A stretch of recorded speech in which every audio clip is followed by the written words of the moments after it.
All the way live.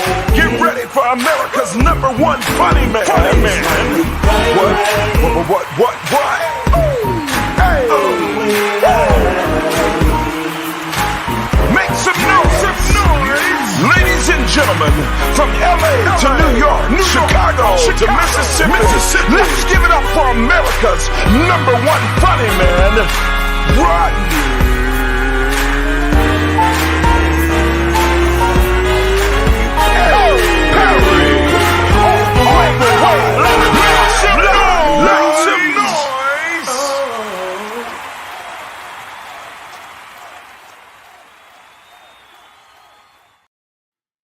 What up, people? It's your boy Rodney Perry. You're tuned in the Rodney Perry Live, and we are up and running as we do every single day. It is going down, and I'm super excited about the show today. This weekend, you can catch your boy Rodney Perry at the Tampa Improv.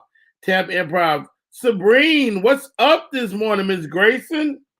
Tampa Improv will be going down this weekend and Easter Sunday. And I'm getting a lot of good feedback about the movie. Thank you guys for checking it out. Shouts out to the great Joe Coy and the whole cast, man. I really believe this movie could be for Filipinos, for the Filipino community. It could be what Crazy Rich Asians was for the Japanese community. David Burns, what up? How you doing? Cedar Hills, Texas is in the building. Mad love, mad respect. Got a lot of good show for you today. How about this, guys? Take my daughter to school every day. And my dog want to ride, Keandra. So I said, all right, dog. I let him go pee. When I tell you this dog, he shit in my car this morning. And it's completely disrespectful. How dare you, Raz, doo-doo in my car. And I'm sitting up and I'm smelling something. I'm like, what? Did you? Completely upset. Not a good way to start my day off. Danny Green, what up? My man, the Tom Joyner cruise. Man, such good times. Such good days. They say this cruise this year might be the last one.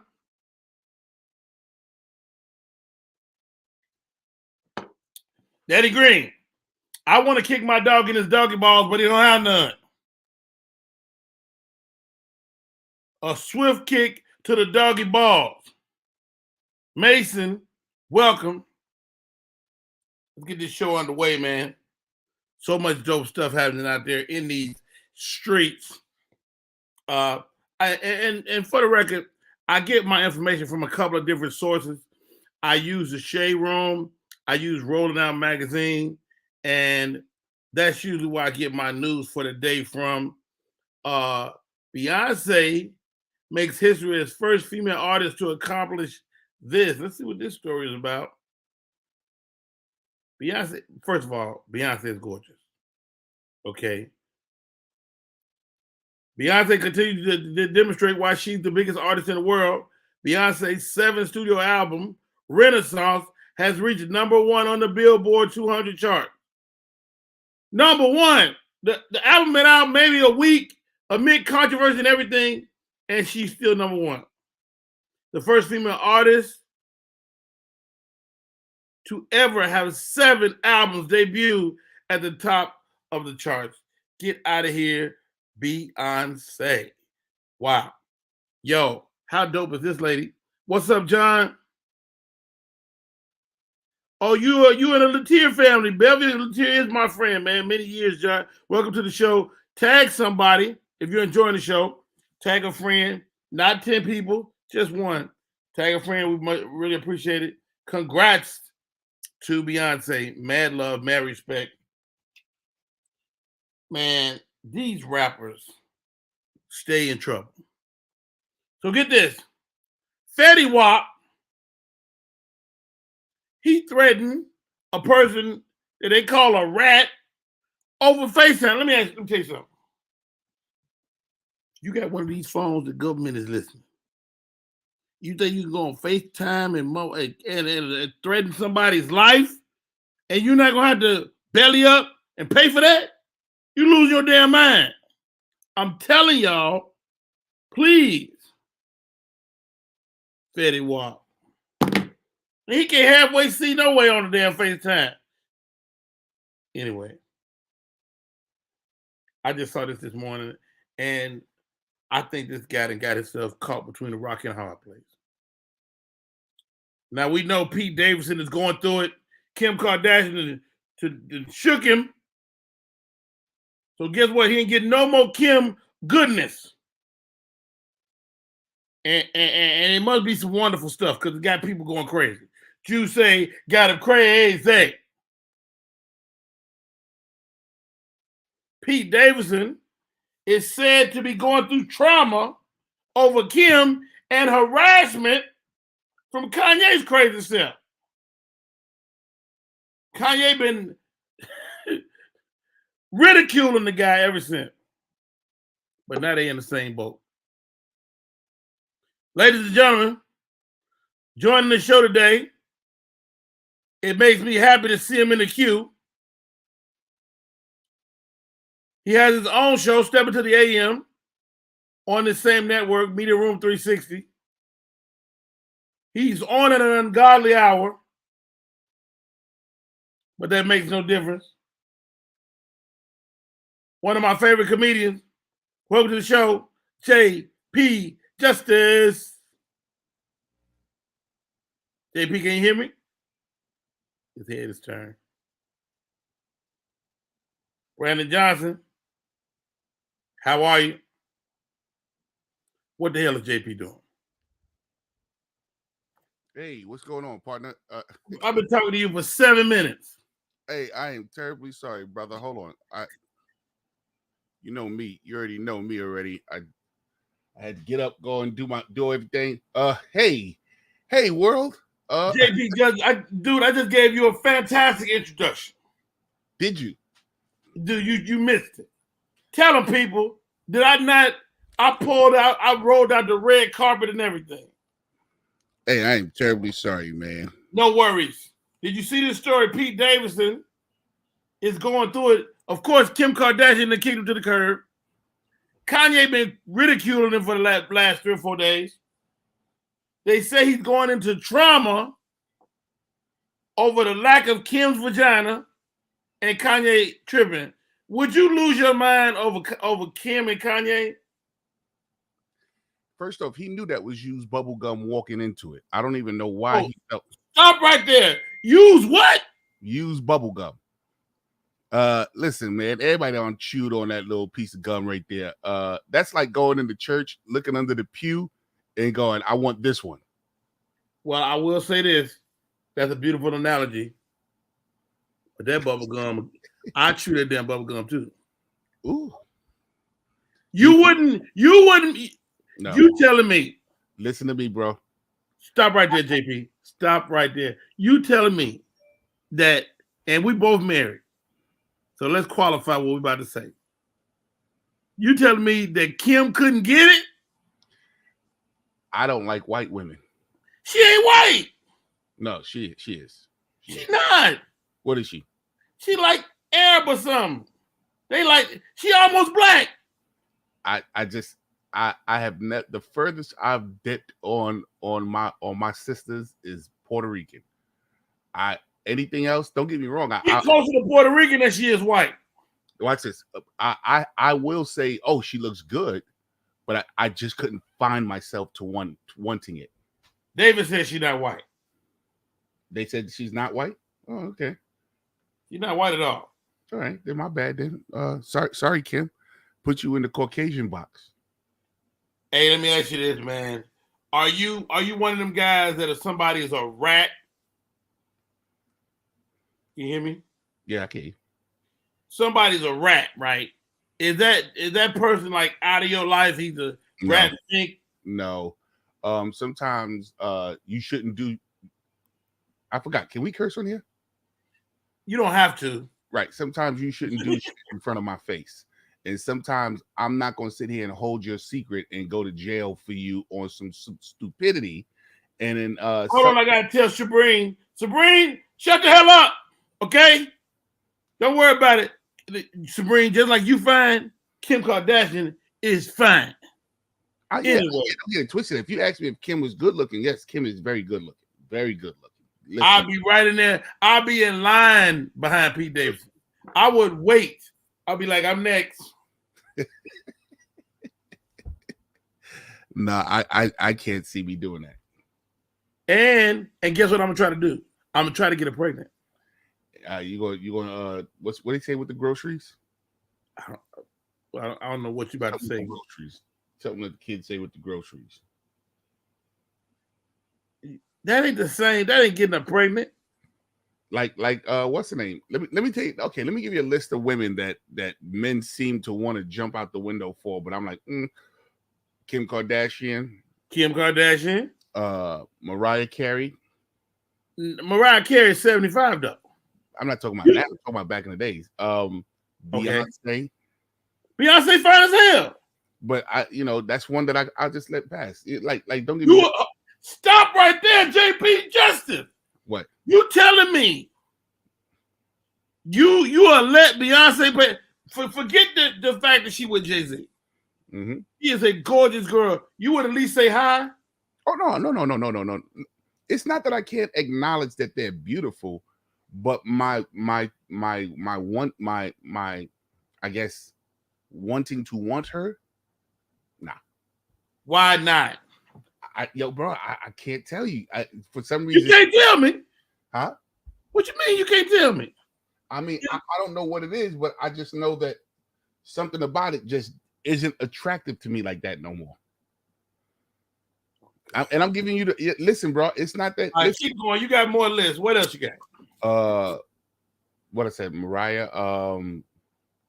That's basically it. Like when people start when a woman starts looking way too and men start going, oh my God, yo, then all of a sudden the desire for me just all of a sudden goes. So if you got to fight every night to prove your love, you don't want to be a part of it. Nah, not at all. I'm not mad at that. Not at all. I'm not mad at that. Like I would take a regular looking woman over a really crazy gorgeous woman. Come on, now you know where I'm at, Rodney. Come on, Rodney. I get that. So Fetty Wap threatened the dude over FaceTime, dog. He said the dude was a rat. He threatened the man's life over FaceTime. I say this, JP. If you want the world to know what you're thinking, say it on the phone.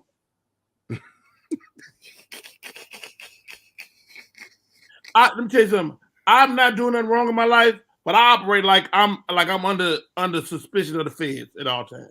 Well, you know something, I can definitely understand that. I can definitely see that. Like you said, I don't do anything wrong in my life, so I don't walk with that kind of.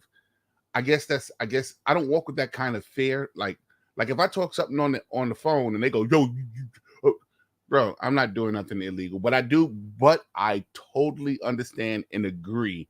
Yes, you should treat that phone very careful. I don't understand how crime even happens today with all of these cameras going on. Dude, we are literally under surveillance 24 hours a day. Yeah, you have got to be determined to be a criminal in these days. You know something? And you got to be off the grid. If you're gonna do any real crime, you got to get your ass. And guess what? If you're off the grid too long, you're a suspect. And how do you get off the grid? Where do you get off the grid at? You got to go in the woods or something to kill somebody. Sabrine says Jennifer Lopez. Now Jennifer Lopez is one of them chicks, man. Well, every time a dude gets some of that, they go crazy. Well, Jennifer didn't grow up too far from where I'm living at and where I went to school at. I remember Jennifer as a kid, as a teenager. I remember seeing her as a teenager. And one of the things that y'all don't get outside she was regular looking back then, huh? What they don't get outside of New York is that Jennifer Lopez come a dime a dozen. Puerto Ricans walking like that outside now. Now, let me ask you this, because I don't know Puerto Ricans like I know Mexicans. Mm-hmm. A Mexican at 17, 18, 19, gorgeous. At 22, they turn into little college refrigerators.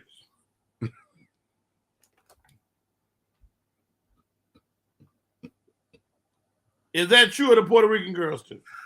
Did you call them college refrigerators? Little boxes. Like the little refrigerator in my office? Yes. With that cold water inside of it. Yo, listen, no.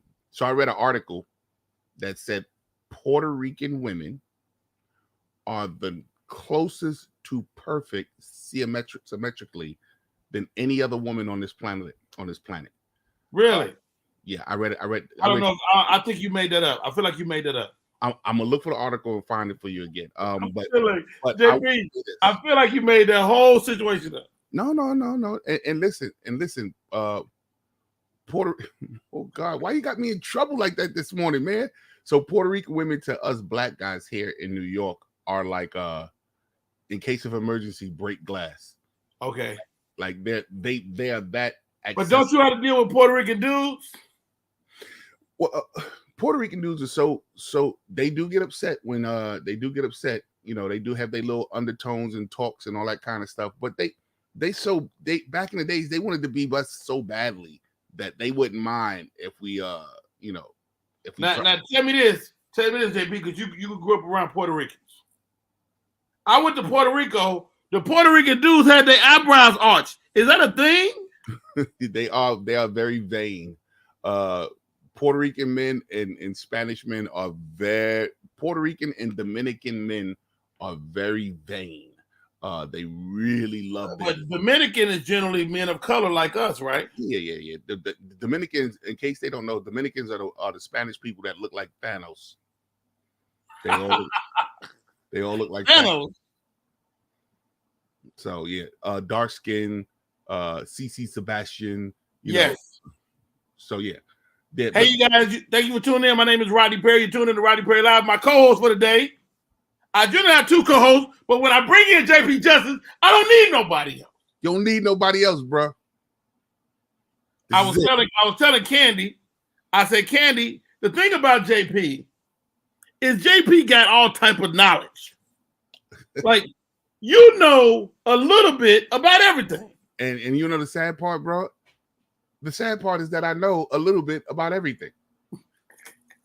What's sad about that? It's the gift and the curse, bro. What's the curse about? That's great. I mean, I love it, but sometimes I say to myself, hey, man, mind your business. So wait, so you do mind your business, though. I'm very quiet. People don't know that, but I observe everything. I read.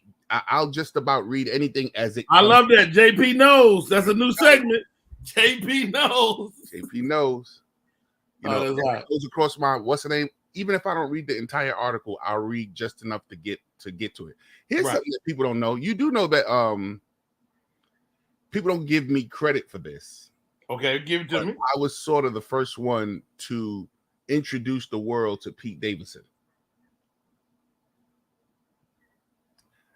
So it's your fault that Pete Davidson is going through trauma right now, and Kanye is messing with him. Kim to kick him to the curb. It's all your fault. Hey, I will say this. I remember I had a thing. You remember when Pete was a Rudy Poodle on the comedy scene? When he was one of my little rascals of comedy. Remember, him, Shantae Wayans, Jordan Rock, Nico White. I forgot the other guys. About 7 of them. So right now, when all this stuff happens with I like Jordan Rock.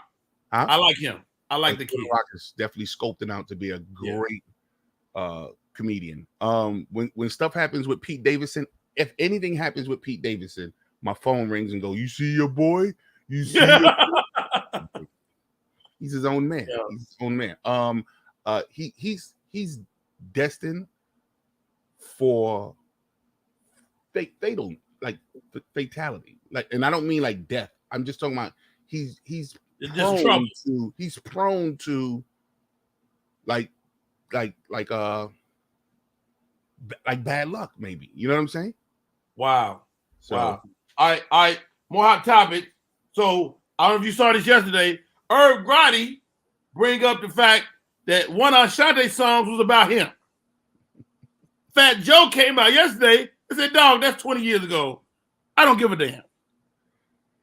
Yo, is it just me, or is Irv Gotti really looking for some footing after his hip hop career?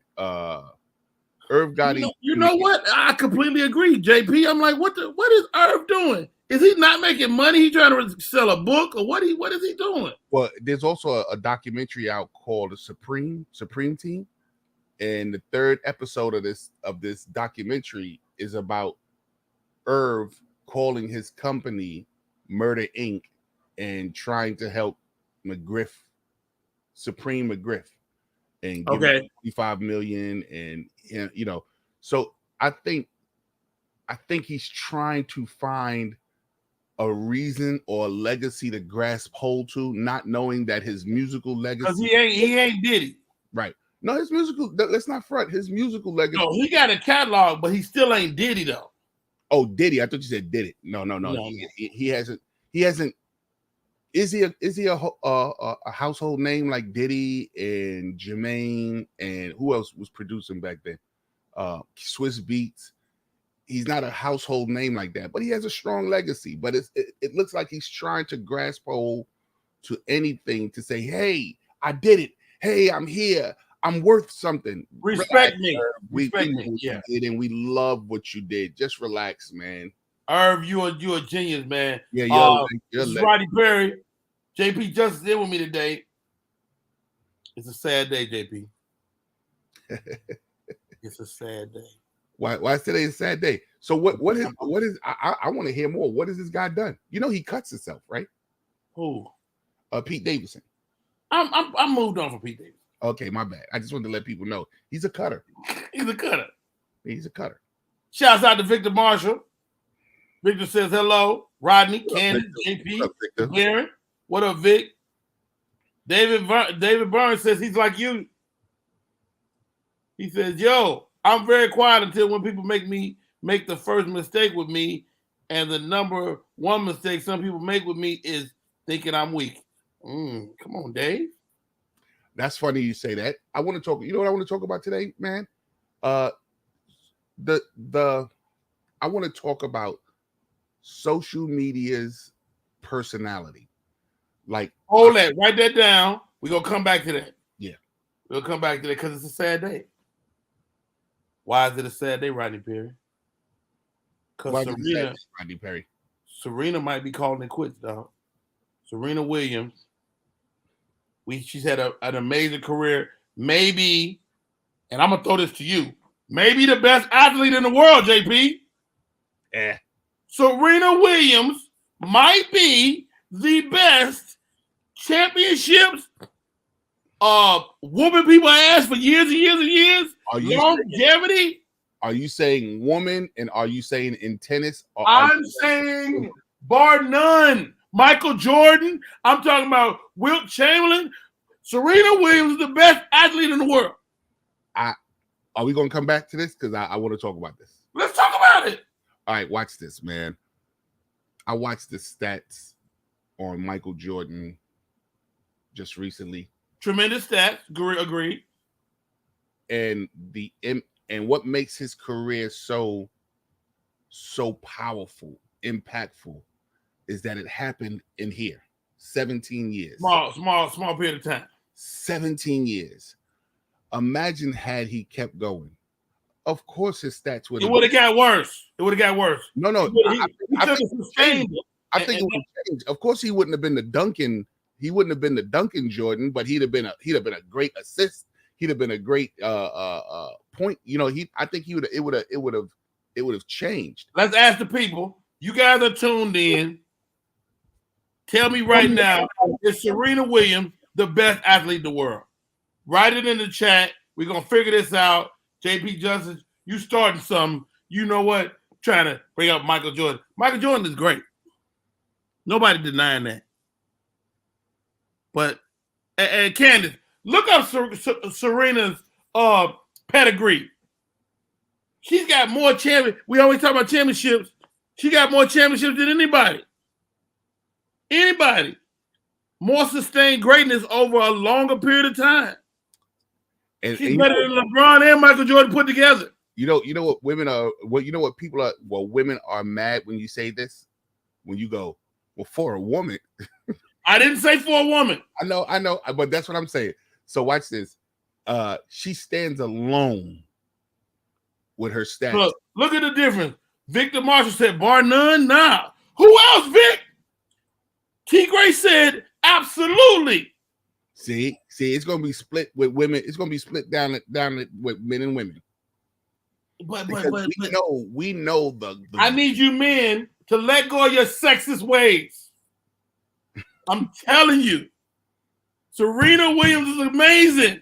I'm not saying she's not dope, bro, but like, so if there was a number category, you're putting her number one over everybody. I'll put her number 2. I'll even put her number 1.8. But number 1, you gotta give it to Jordan. Hold on, stop right there. Let's see what this dude said. What was that? I just saw something. Somebody said something. Dave said Serena is the GOAT. I'm thankful that I was able to witness her career. David, you're a genius. Yeah, David must be sitting next to his wife. Hopgood says she's definitely in the top tier. She's the best individually decorated. Well, you know what? You guys kill me. You guys kill me with the caveat. Individually decorated. What the hell are you talking about? She's a winner. She is. And what's caveat? Caveat is when people put an exception onto something.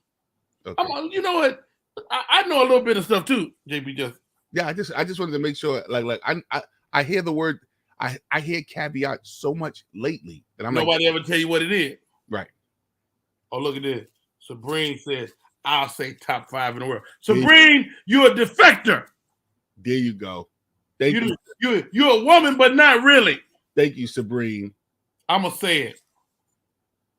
All right, let's do this. Let's take a break. I got my first guest up for the day. Hey, y'all, it is Wednesday, so it's time for Team Mo Fitness to come in here. We're going to take a break. We come back, more show with my man Mo. Let's rock. Go ahead, Candace. Get out of here. Type 2 diabetes can have a big impact on your life, but how can it be prevented? Well, the first step is knowing if you have prediabetes, a serious medical condition that puts you at high risk for type 2 diabetes. 1 in 3 American adults has prediabetes, but more than 80% don't know they have it. The good news is, prediabetes can be reversed, and for many people, healthy changes in their daily routine can make a big difference. Take the 1-minute risk test today at doihaveprediabetes.org. SM Marketing Communications is not only a marketing communications company. They also provide web content management, social media marketing, video and audio production, advertising, not-for-profit marketing management, and community outreach and engagement. Want to learn more about SM Marketing Communications? Call area code 314-339-7662. That's 314-339-7662. That's SM Marketing Communication. We are back in full effect. It's your boy, Rodney Perry. I just threw something on the table. I want y'all to know we're not playing this morning. The room is torn in half. Bring JP on. He talking about he got muscles. Come on, man. I see you bring Mo. I was watching Mo.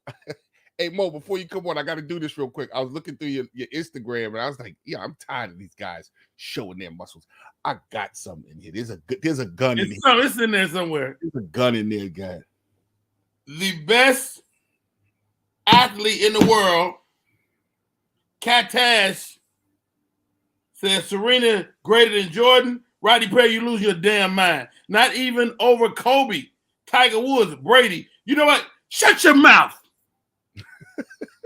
Why are you going hard for Serena this morning? Did y'all have lunch or something? Yeah, she's not getting that respect. And you got to ask that with Rodney. Hey, ladies and gentlemen, you got to ask that with Rodney. You heard what I just said? Did you have lunch with her? Rodney knows everybody. Every time I turn around, there's a new celebrity. If I click that, I can read her stats, Candy. Is it going to take me to another page? I don't want to leave. I'm scared to click it. Opening up another page. Okay. All right, let's look at Serena's stats real quick before we bring. Okay, 11 all-inspiring Serena stats recorders. Wow, her storytelling career. Okay, 23 Grand Slam titles. Jesus, that's a lot, bro. 23. And where do the age range from? It don't matter. 39. The reason why I say Grand that is Slam. She got 39 Grand Slam titles with her sister as a tandem.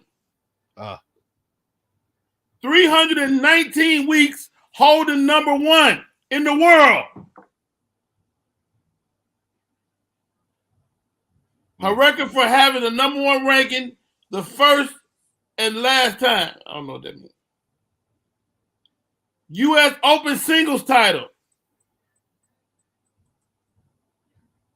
7 Australian Open singles titles. 10 Grand Slams since turning 30. Since 30. She done won 10. You know what? how old is she now? How old is she now? She should be 40. 94.5 million in prize money. I don't know what she's standing on the money. Wimbledon, 6 Wimbledon doubles title. She's 855 and 153. Her record, her overall record. She's incredible, bro. She's above everybody. Tom Brady, Michael Jordan, LeBron James. I don't even think they've seen that many championships in their careers. They can't. They never gonna see it. And she did it she got 4 gold medals. All right, ladies and gentlemen, welcome to the show. I love when this guy comes on. He rocks us every week. Team Mo Fitness is in the building. What you doing, What's JP? happening? What's happening? I see you, JP. I see you, JP. Come on, put your guns down. Oh, y'all swollen up on me. That's what we're doing today. Today's the gun show. All right, before we get into it, because this guy's a professional. Is Serena Williams the best athlete in the world? I was hearing y'all comparison, right? But there's one little asterisk. Think about this. Serena is in a single person sport. How can you compare her to somebody that's in a team sport? Do you understand what I'm saying? Because That's a great point. Yeah, Team Mo Fitness. Exactly. You know what I'm saying? Hold on. Let me respond. All right. Because we deal with team sport people like individuals.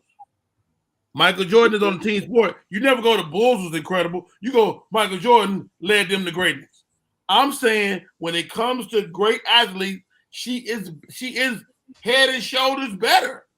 Oh, no doubt. No doubt. She's an awesome athlete. But like I said before, would Jordan win all those championships without Pippen? I don't think Jordan won a championship without Pippen. Jordan, he did not, but he be acting like he did. Yeah, he do. You know what I'm saying? So watch your mouth, man. Hey, you know, I besmirched the name of the great Michael Jordan because I was there. I was rooting. Ladies and gentlemen, it's Wednesday. It's time for Team Mo Fitness. Let's do this. Candy, where you at? Candy! Team Mo Fitness. You've been talking about back fat. yeah. What? Back fat. Back fat. Play Mo back fat video. What causes back fat and how to get rid of it?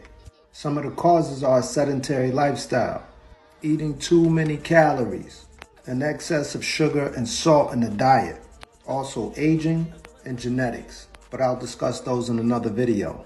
Now Mo, I know I can't spot reduce fat, and I know I have to take down my total body fat to reduce back fat, but how much body fat do I need to reduce? Here's a body fat chart. According to the Royal College of Nursing, We got the man here. All right, Mo. First of all, where you get these back fat pictures? Yo, they all around, man. You go outside, it's an abundance. They got it. My question is, what made you say, you know what? I have to address back fat. That's a problem. It's a legitimate problem. Yeah, it's a serious problem, and it's like one of the top Google hit searched topics. And also, every time a woman come in here, they be like, "Yo, what's going on with my bra fat? This back fat? I need to get this down." But I tell them, now is back fat the same? Because I noticed I had one of the ladies on the show last week, and she had a little extra. She had a little mark right here. It was like she had cleavage had an extra, like she had a little. Maybe I shouldn't say this, but go ahead. Yeah. Well, what I was basically explaining to them is that you can't target any fat on your body specifically. You got to take down your overall body fat. Do you understand what I'm saying? So just trying to, specify one place, that's not going to do it. Isolation. So isolation isn't good. Only in certain cases. Like I said before, like if you have an excess of fat, your first idea, you got to go to your diet. You got to start taking your calories down. And then you want to, lift challenging weights and start toning your back. And as the muscles grow and the back fat goes down, the body fat goes down, then you'll start seeing it tone and smooth out. Let me ask you this, Mo, because a lot of women are afraid of this, of becoming too muscular. Because they start doing the work, they start coming down, but now that fat is turning into muscle. How do they avoid that, or should they avoid that? Well, I'll tell you like this. If you ever see a really muscular woman, she's doing more than just lifting weights. You know what I'm saying? They're taking some type of supplement because they don't have enough testosterone in their body in order to get that Hulk look. So all them little shakes, you may see somebody, you go in the gym, somebody stirring something around, they got some blue type of liquid in there. You got to be aware of that. But if you're trying to just get your back fat down or your upper body nice and sleek as a woman, you still lift challenging weights. Don't go crazy, but you got to stay in a calorie deficit. That's how you won't bulk up. Here's another thing too, ladies. If you stretch your arms out when you're in that position for us, we won't recognize the back fat. You won't even see it. You won't even see it. It smooths out. Don't let JP drag you down the rabbit hole. Don't let JP. He got a point. He got a point. Hey, how about this, Mo? A lot of women nowadays, and Latrice just brought it up, liposuction. A lot of women are turning to plastic surgery instead of going to see you and doing this work, man. What do you say to them? Well, what I say is like this. All right, if you gotta be able to have what's inside of you to keep that. Meaning like this, if I gave these women a key to Amazon and told them to run this corporation and they don't got no experience, they don't got no, know-how of how to do it, they're not going to be successful with that. So if you just bestow somebody with a body and they don't have the rhyme and the reason of how they got it, they're not going to keep it that long. That's why they be on like 2 and 3 different surgeries after the first surgery. Very true. If you don't know how to get it, you ain't going to know how to keep it. How to maintain it, right. How to maintain that. Is that part of your clientele, people that have done that and now they need you to help maintain? Yeah.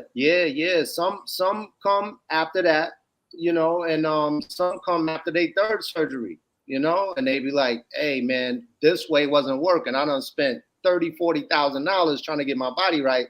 But then the pockets of fat start coming on the body unnaturally.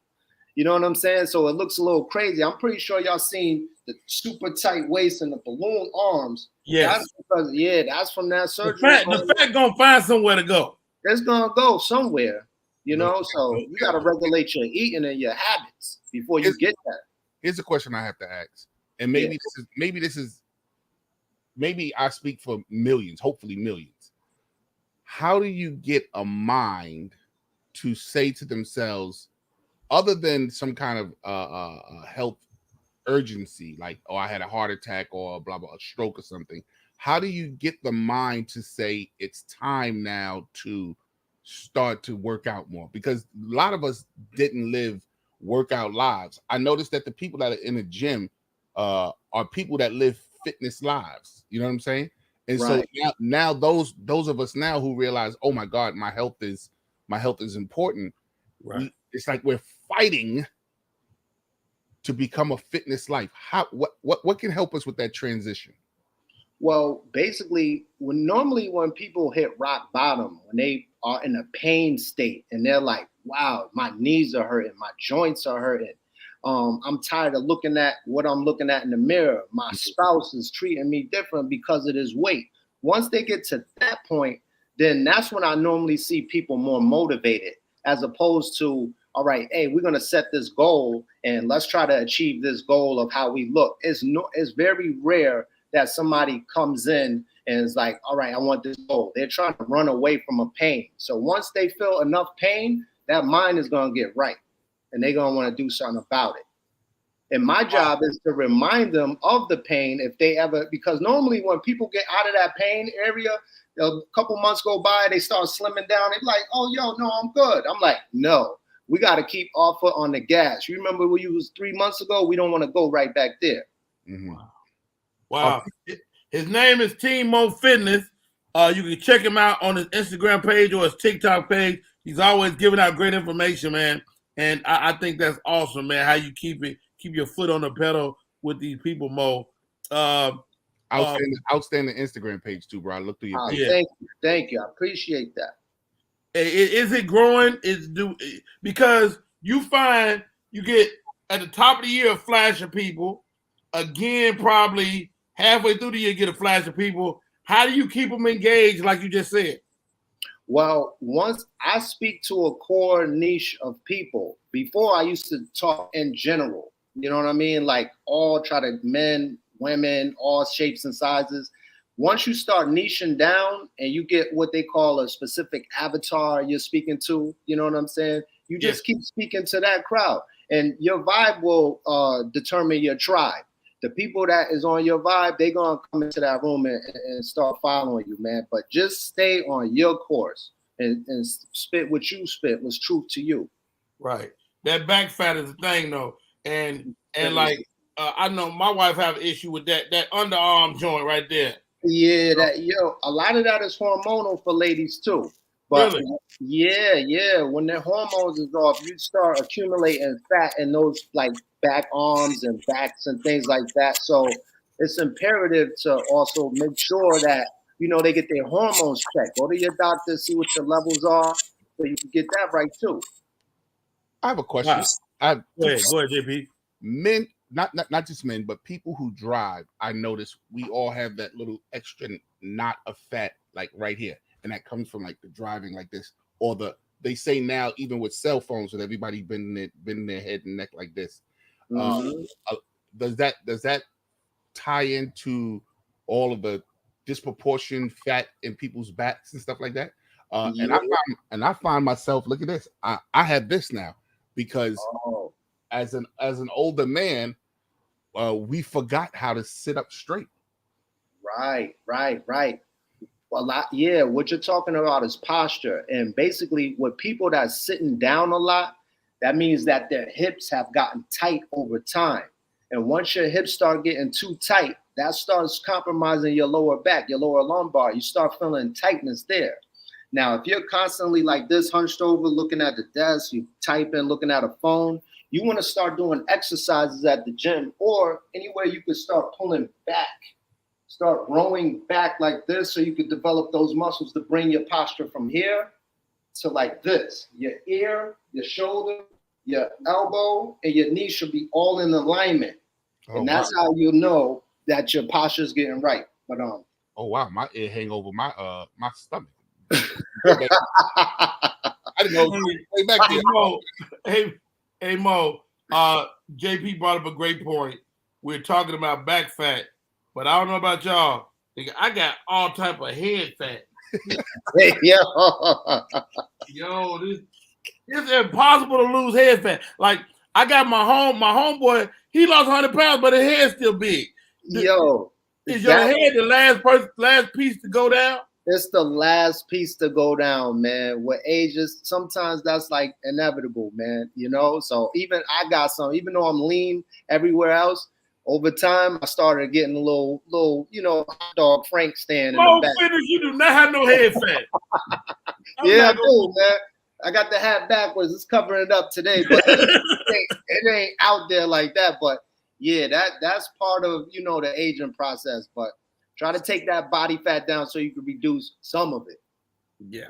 Hey, man, he's here with us every week, every Wednesday, man. I can't thank you enough for coming on, Mo. How do we stay in touch, man? You can find me on social media such as Instagram or TikTok at Team Mo Fitness. Send me a DM if you look in the Actually, you could go in my link tree in the bio and click on get a free consultation so we could hook you up with a program specifically tailored to you. Now, let me ask you this last question. Are you working out all day? Do you work out with people? Well, I'm not working out with them, but what I do is I do a lot of lifting of weights, handing it to them and things like that. On the side of my own workout, I work out for like 40 minutes, 5 days a week. You know what I'm saying? But basically all day from 7 in the morning to about 7 at night, I got a little break in between. I'm lifting and, passing weights and doing all kinds of stuff. So I'm active. Hey, Rodney, our job has worn on our bodies because we don't do nothing but sit there and hold the mic. So it's us that have to be very cautious and active with our physicality because we're used to just sitting there just doing this. So I find myself sometimes just sitting and doing rings, like because rings help with the alignment of your back and neck. That's fact. Wait, stop right there. JB. You heard that? We just found out about alignment 2 minutes ago. No, I've been going to the chiropractor, bro. Like honestly, I find myself every time I sit down, I sit in the same position. No matter if I'm in the car, no matter if I'm on the couch, no matter wherever I sit at, I find it. And I said to myself, why am I sitting in the same position? Because I'm training my body. I'm training my body. And no matter where I'm at, that's the new comfort for me. Yeah. When I went to the not the chiropractor, but the treatment place, they was like, you have to start to sit up. You have to start to do things to tell your spine, hey, this is how it's supposed to be. So they told your spine wants to quit. Yeah. Well, your spine is doing what you're leading it to do. And what I'm leading it to do is to sit improper. What I'm leading it to do is to sit improper. So they show me little small tricks. She told me about the broom. She said, yo, when you're sitting around the house watching TV, take the broomstick and just put it behind your neck. You're not gonna do that. But she says that helps with your whole. I bet it does. So just small things like that. All right. Hey, Timo Fitness, man. Again, thank you, bro. And we'll see you next week. I appreciate it. Take care, fellas. Thank you. I want that consultation. I'm coming. I got you, JP. You're gonna do that consultation the same way you're gonna do this damn. Yeah. we be right back. Timo Fitness, JP Justice, Rodney Perry. Name of the show is Rodney Perry Live. We'll be right back. Want your book or music to be published? Skip the confusion and rejections from others. Let BePublished.org publish and promote your work for less. BePublished.org handles it all, from cover design to worldwide distribution, with high quality and fast turnaround. You even keep rights and royalties. Everything was perfect. You made my dream come true. My book and CD look so good. Call 972-880-8316 now. BePublished.org. 972-880-8316. This one's for the real ballers and shot callers, the sisterhood of women in tech. They're discovering cures, building apps, and programming the blockchain. They're CEOs, worldwide hustlers who can make it rain.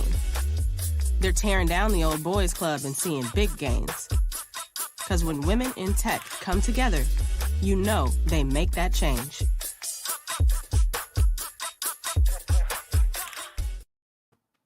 That is absolutely my least favorite commercial.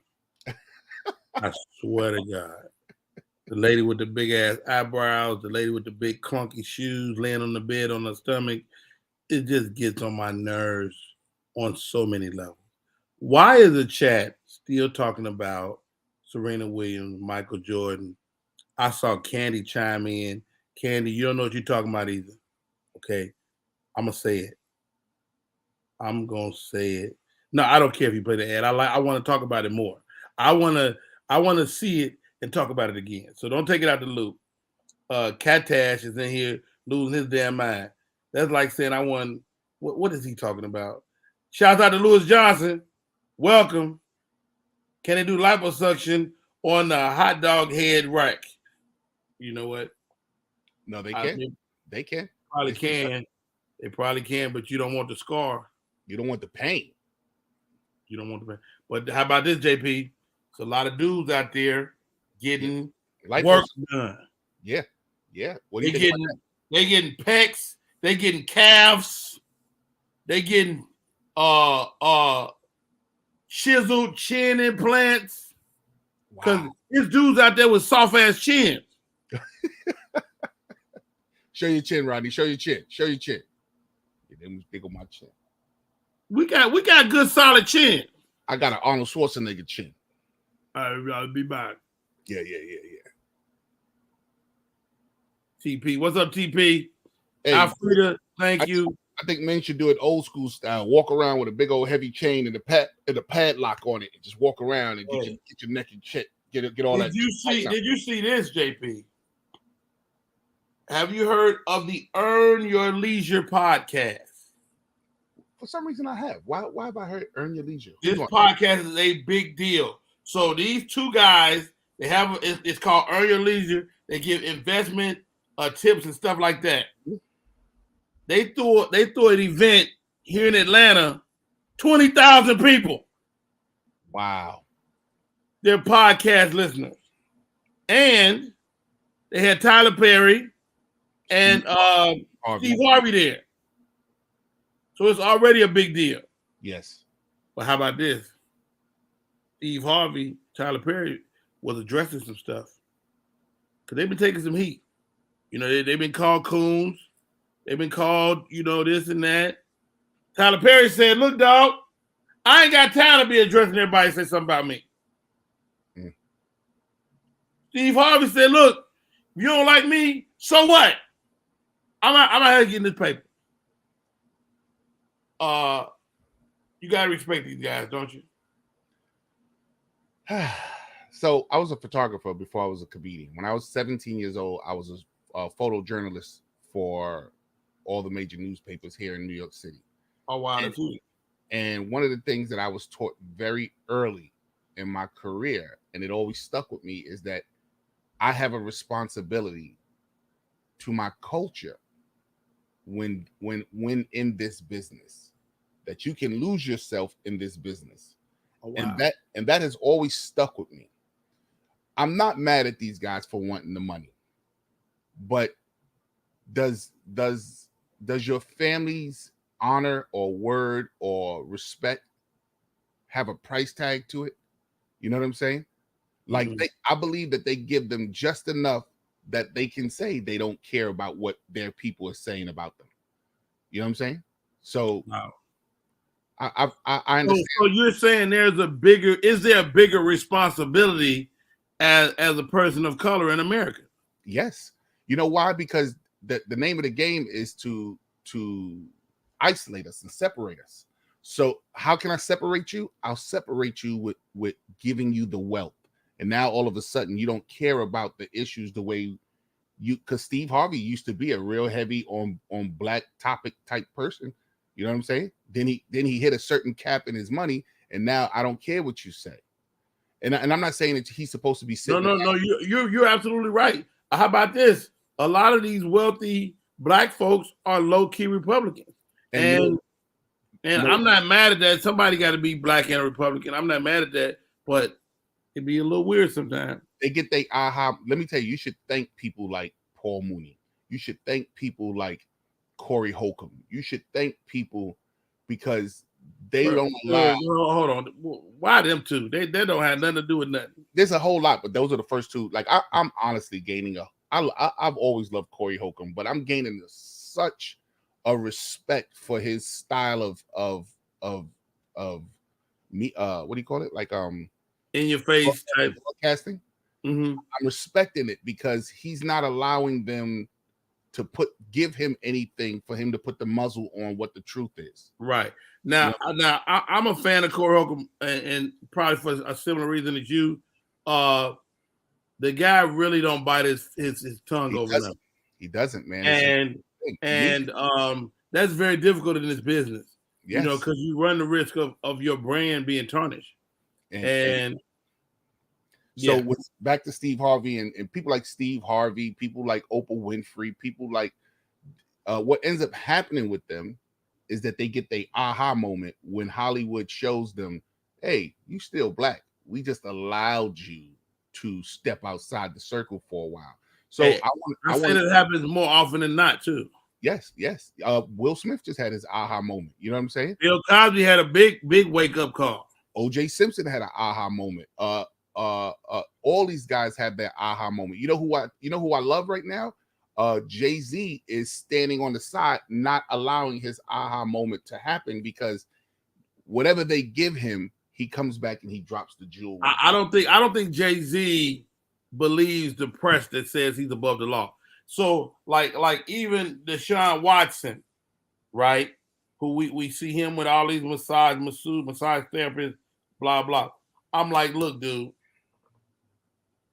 The moment you start believing you're above the law, that day is a bad day, right? So Bill Cosby was there. Like we said, all these people are been in this moment, but you still have an onus to your people, to your culture. But even more than that, to the sponsors. More than your culture, to the sponsors. I'll give Monique this. I loved when Monique said this. God, let me tell you, bro. She sat on Steve Harvey's show and she said integrity. Integrity is important in this business. Like this is what she tells me all the time, JP. She said, Rodney, if I don't stand up, what happened to the little girl that looked like me? Bro, for these purposes, I'm in this woman's corner so much. Like, I love how she hasn't drank the Kool-Aid all the way, and one foot is still in reality. And she makes sure that you understand that her foot is in reality. She's still based and rooted in reality. She hasn't gone so far to where the money, the sponsors, mean more than your morale. Hey, I say people are terribly consistent, and even the people that look like they're for the culture are probably not. You know, Hollywood is a community, and this is what people have to understand. It's a community, and people that are trying to fight to get into that community don't really understand what it takes. First off, if you get into the Hollywood community, I'm not talking about the internet social media community, which is an outskirt of the Hollywood community. When you get in that community, you get calls from, is Sidney Poitier still alive? You get calls from Sidney Poitier. You get calls if he ain't dead, he come around the last curve. Right. I have a whole list of people that I'm ready that when they pass away, I can't wait for their houses to go on the market so new people can. Who gonna sing the songs when somebody died when Stevie Wonder go? That's a whole nother conversation. Patti LaBelle, like we need to know who's going to take. Patti LaBelle can't sing. Patti LaBelle, like, she got a little touch of dementia. Oh man, Jackie Jackson. I think they just Jackie Jackson. Yeah, he's been old since the day we met him. So I don't know what they do. I'm not gonna do that. I'm not gonna let you do that.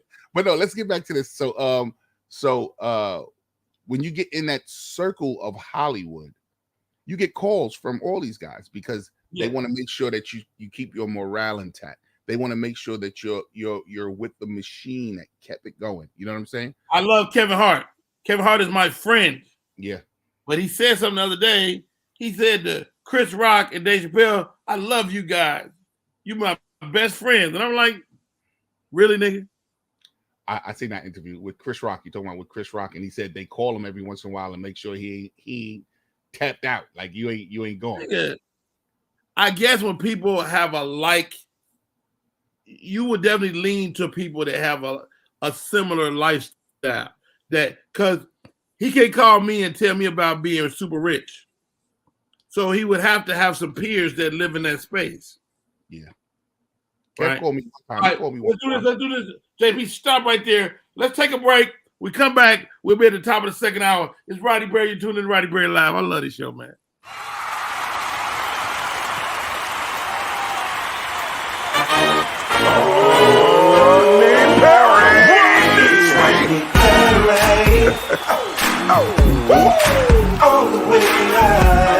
Get ready for America's #1 funny man. What? Hey. Make some noise. Ladies and gentlemen, from LA to New York, Chicago to Mississippi, let's give it up for America's #1 funny man, Rodney.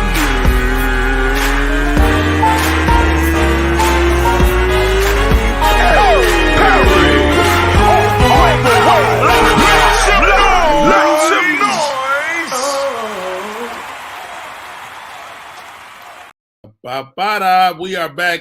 My name is Rodney Perry, co-host for the day, Mr. J.P. Justice, rocking it all by his damn self. J.P., you wrote down something earlier. You said you wanted to cover.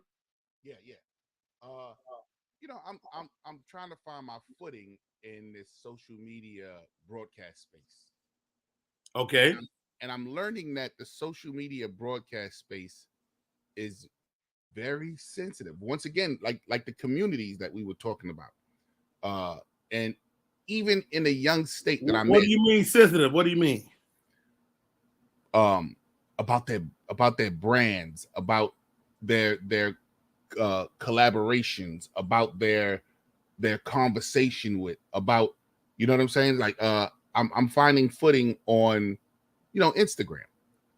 But I'm finding that the community, Instagram is a large world. That social media platform is a large world, but there's small communities, and everybody's trying to win the love of this community. You know what I'm saying? Mm-hmm. And a lot of us are on your show. You got the Gossiping Heifers, you got Jake, you got all of us trying to find our way. But when I step outside and I'm trying to gain new faces, new collabos, I find that these guys are sensitive. Is the whole entire industry, like, do you really have to walk around eggshells to be accepted? I mean, I hear what you're saying. I'm friends with a young man named LaTruth, millions of followers, very generous with his platform. He has put me on before. We shot videos before. He may be one of the only people that have done stuff like that. Mm-hmm. I will also say Kev on Stage. Love Kev on Stage, who put together a master class for the internet. Cost me $99, the best $100 I ever spent. So I think it's like people. Like, some people are cool and some people are not. And the internet will find those people too. But I think that's kind of true, of the internet now. And how about this? Facebook, Instagram, YouTube, it's there to make money. Bottom line. They're sharing the money with us. But if you jeopardize that brand even a little bit, if you say, like I got one of my buddies, Marvin Hunter. I love Marvin. Marvin says incendiary things on social media. The moment he does, they shut his page down. Ladies and gentlemen, let me tell you this. There are words and phrases that when you speak or say on your broadcast, you get what they call shadow banned, or you even sometimes get, like right now, I'm currently banned on Facebook. You got to be leery of your conversation in your text, because when you... I would ask you what you said, but I don't want you to shut my page down. No. It wouldn't shut your page down. So my daughter said to me, my baby girl, who leaves today for Howard, ladies and gentlemen. God bless the Straker family. So my daughter says to me, Daddy, you got an ingrown toenail. So I go to the podiatrist. He says, no, you don't have an ingrown toenail. You got to stop. I'm such a male. You got to stop ripping your toenail off because the dead skin is collecting, and you got to go get pedicures. Soak your feet and get pedicures. Yes. I'm such a dude, Rodney. When my toenail get long, I just put in your hand. Yeah, and I'm just ripping the toenail off. And he said, no, you got to stop that. So I took a picture of my feet and I put it on Facebook. I said, yeah. And everybody was clowning me for my feet. So my cousin says, hey, cuz, they getting you, cuz. They getting you, cuz. So I put a picture of Boba Fett from Star Wars shooting off the guns. And I say to my cousin, don't worry, stand behind me. I'm SHOOTING in them. Yes. and boom. Wow. Boom. You can't say that word. Can't say that word. Gina G, too funny in the building. She said that was another one of my favorites. I was just doing it, I just do it to let people know. My daughter said, "Hey, you got an ingrown." It was just that I was, how many men, Rodney, do you clip your toenails, or how do you get rid of your toenails? Okay. It's crazy you brought this up. When I go get a pedicure, it's bad. I've never gotten a pedicure. Do yourself a favor. My only part I don't like, and I told a little Asian lady, I said, don't scrub the bottom of my feet. Because my feet are actually really soft. I said, don't scrub the bottom. What's up, Selena J?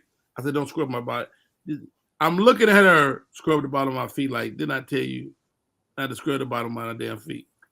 But, so, speaking of feet, I don't even know if I can get it up. I'm with you, Rodney. Hold on. Let's do it, Rodney. So wait. So this one, this big toe, I started to lose that toenail. That toenail turned black, and it was no. Toenail was black, and it was coming off. So I go to the pedicure. They start yelling in Japanese, whatever. They go in the back and pull out equipment. They got to grind it down. Power tools. They had power tools. They wouldn't get them, dog. They grinded it. They cut that toe. They grinded it down, made it match. Did a great job. So now I got to go take another visit so I can let them clip my cuticles. That's what they talking about you. Clip your cuticles to keep your toes real nice and clean. And it was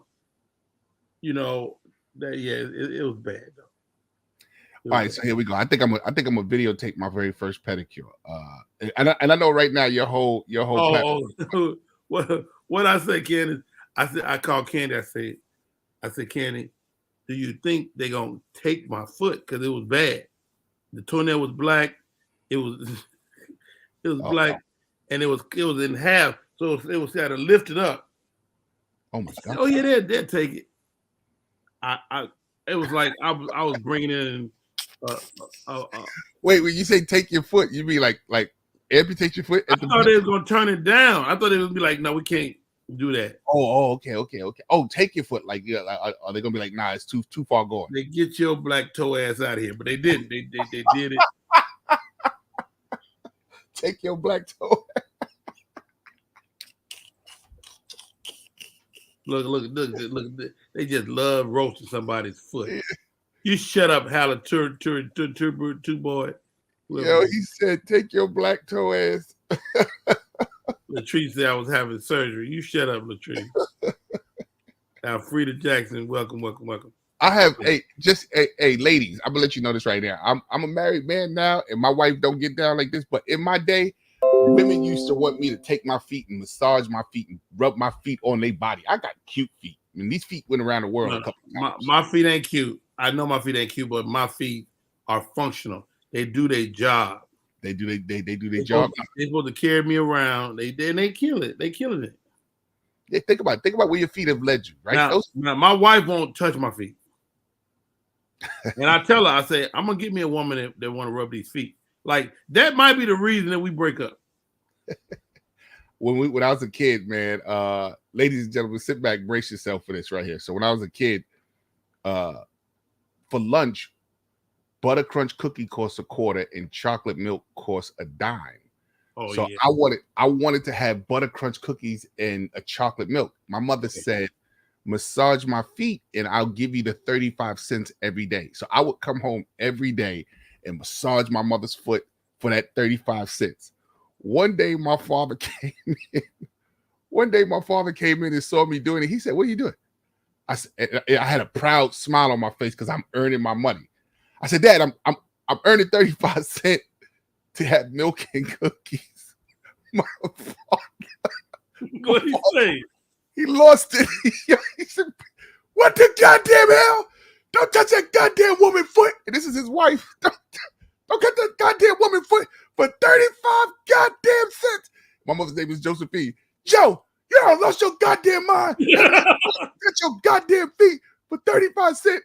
My dad grabbed them like a wad of little singles and stuff and said, put this in your pocket. He said, don't you touch no goddamn feet for no 35 cents. Bro. At that point, I realized, oh, feet. Feet are a thing. Feet are definitely a thing. All right, JP. Time for the question of the day. Let's go. Rodney, you found a lady who will touch your feet, the Asian lady. You know what, Glenn? That little Asian lady. The highlight of the foot thing, though, JP. So your foot is, your toes is done. And so they go into this little massage thing, right? And they massage your big toe like it's a thing. Hey, whoa, homie. What? I'm just telling you what they do. JP, let me tell you something. Well, I wish my big toe could skeet.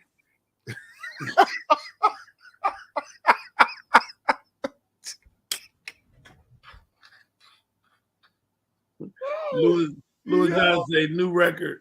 Johnny Cash, I told a line. Yo.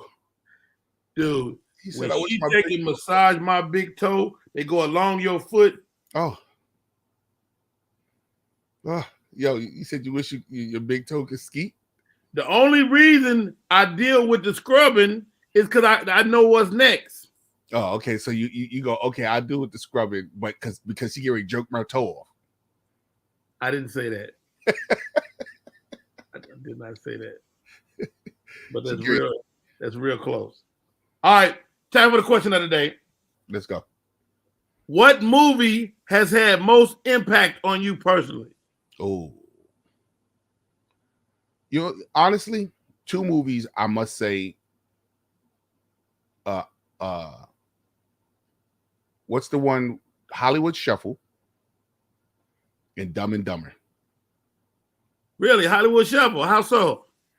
Because even as a child, back in the days when I first saw it, I saw the simplicity on how it was made. I said, even as back then, I said, wow, hey, they snapped together pieces and made the movie. This is before I even got involved with comedy. This is before I got involved with video work and all that stuff. I saw that as a little child. And as I got older and I found the stories on how Hollywood Shuffle was made with credit cards and friends' words, and they actually took everyone's skits and snapped it together, I said, that's how I wanted to do it. That's how dope. Someone asks, Katash says, Lean on Me. Great movie. And Clutch says The Wood. The Wood. X-rated version or the regular one? That's not X-rated. It's not The Wood. It's The Wood. Okay, my bad. I saw featuring I don't want to know what you saw. Marcus. Featuring Mr. Marcus. Wait. Look at this fool. Sugar Walls, Volume 11. I actually like Volume 69. Wow.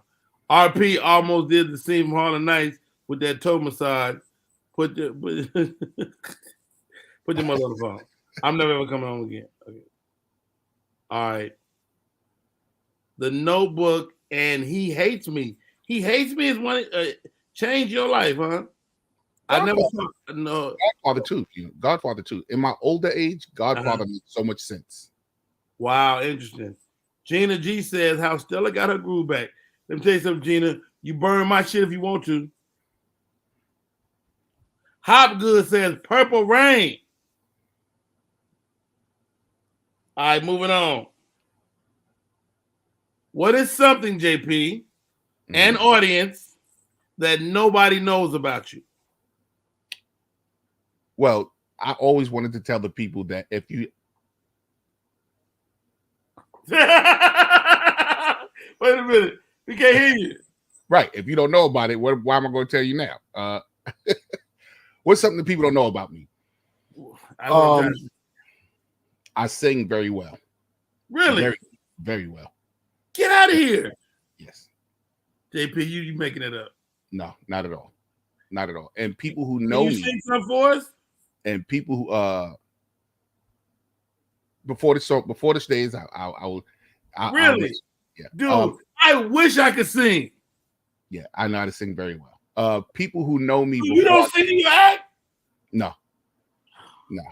JP. My first love is music. My first love is music. I wanted to be a radio broadcaster. I wanted to be on the radio going, hey, this is JP Justice. You're tuned into the Rodney Perry Live Show. That was my first love. Comedy. Louis Johnson said the latest movie that affected me, Who We Are on Netflix. Glenn Griswold says Chasing the Dream, the Hank Aaron story. Dude, you know who got me? What's that quarterback that played for St. Louis back in the day? He has a movie. What is he? I just watched it on the plane last week. Man, I'm sitting on the plane crying like a baby. I cry for a lot of movies these days, Rodney. You can't really, like, honestly, us right now as men, our hearts are so big that I'll watch a movie, and if it's a team sport movie and the team came together and won a championship, look over at me, Rodney. You know what it is? Me too. Wait, Jay, you know what it is? You like people that overcome incredible odds. And I like movies where, not just movies, TV shows. Bro, I used to cry. What's that show? Move That Bus. What was that show? Remember that show that used to come on, Move That Bus, and they would read, the whole neighborhood would come together and design your house. Oh, Kim Willie was on there. Yo, let me tell you, bro. I just love when people show the greatness and goodness of their hearts. That will mess me up, Rodney. Listen, I'm talking about, I'm over there not weeping. I'm not doing this. I'm not doing that, Rodney. I'm over there. You got a full cry. Yeah. Oh my God, hyperventilating. And I say this to my wife all the time. Say there's good people in the world, man. I don't know what it is. Here's the movie I was thinking about. It's called American Underdog. It's the story of Kurt Warner. The TV guy? No, Kurt Warner. Sports? Kurt Warner was the quarterback of the St. Louis Rams. Right? This is when Torrey Holt was over there. So Kurt Warner goes out undrafted and gets picked up by the Green Bay Packers. Mm-hmm. They tell him to go into practice. And he said, Coach, I don't know the playbook. He said, get the hell out of here. He fired him on the spot. He spent another decade trying to follow his dream. Mm-hmm. Dude, this story is so incredible. 10 years. He ends up in arena football, which is, he ain't fast, but it's a faster game. He finally gets a look with the Rams. The head coach loves him. I want to say Dick Vermeil, but the quarterback coordinator hates him. Mm-hmm. So he got to battle through that. He's like second string. The guy gets hurt. It's like it was written for a Hollywood story. Kurt Warner is also he was a sports broadcaster, if I'm not yes, right. Yes, afterwards, yeah. Right. But such a great story, man. If you get a chance, the name of the movie is American Underdog.